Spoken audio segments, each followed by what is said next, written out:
What's up, people of Earth? This is Quick Six here with another tutorial. I'm going to show you how to remove the front wheel of this is a 2014 Ninja ZX6R. This process is going to be very similar with other sport bikes, other generation Ninjas. It's pretty simple. For this job, the tools we're going to be using, this is you can call it a hex axle tool, key, whatever you want. This simply goes right in here to take out the front axle. We got a 12mm socket to take off the caliper bolts. What size is this bad boy? A 6mm Allen, just to break these pinch bolts loose. And that's it, guys. The wheel just falls down from there. First thing we're gonna do, we're actually gonna remove these calipers. And this is kind of a little project bike of mine. And you know, the front tire is pretty bad. The rear tire is actually worse. And I just noticed that we're missing 2 caliper bolts, one on each side, which is pretty sketchy. So I'm gonna have to order some new ones.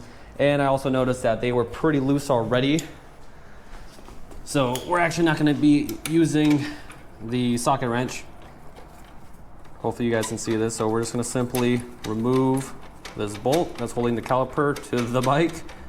No big deal. That it's loose and you're missing one, no big deal. Yeah. And then just like that, guys, you're gonna pull off the caliper away from the rotor and you're just gonna let it hang right there. I mean, if you want, you can get a little bungee cord and bungee it up, but I mean, it's not gonna kill it. So there's one side.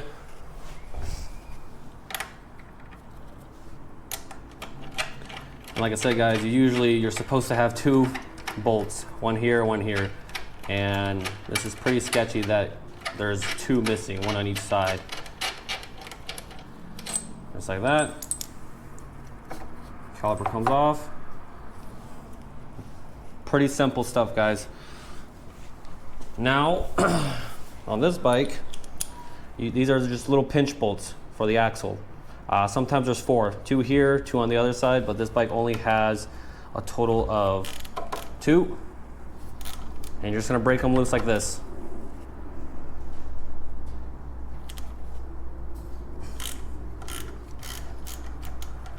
All right, so now we're gonna take the axle out. There's 2 ways you can do this. So this is actually a 22mm. And then on the end of this, you have a little guy here to use your socket wrench. Or you can even use a breaker bar. This is the tiniest breaker bar, but it's the only one I got. But and then on the end here, this is a 19mm. So we'll do it this way, just to break it. And this is just gonna thread on out. And then what's gonna happen is this wheel is gonna wanna drop. So what I always do is I'll get my foot underneath the front like this to hold that weight up. Once you got it out, you should just be able to pull it right out, like that. The wheel, when you lower it, you want to make sure it's not really catching on to nothing, the brake calipers on either side.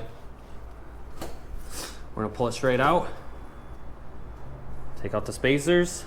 To keep them organized, just pull them straight out and put them on the side they came out on. Just like that, guys. Like I said, nice and simple. It maybe took me 4 minutes, if that. And it took longer because I'm sitting here talking to you guys. So now all you gotta do is take the wheel to a shop, have them swap the rubber, and then the whole process is just entirely in reverse. But yeah, guys, if you found this video helpful, leave a thumbs up. I'm gonna be making a video for the rear tire as well. The rear is a little bit more work just because you got the chain there, and it's usually a good time to clean it, lube it, and adjust it as well. So a little bit more involved doing the rear. The front's way easier, well, a lot faster for sure. Just make sure you use the right tools, get the right stand, and it should be a pretty easy process. So again, guys, thanks for watching.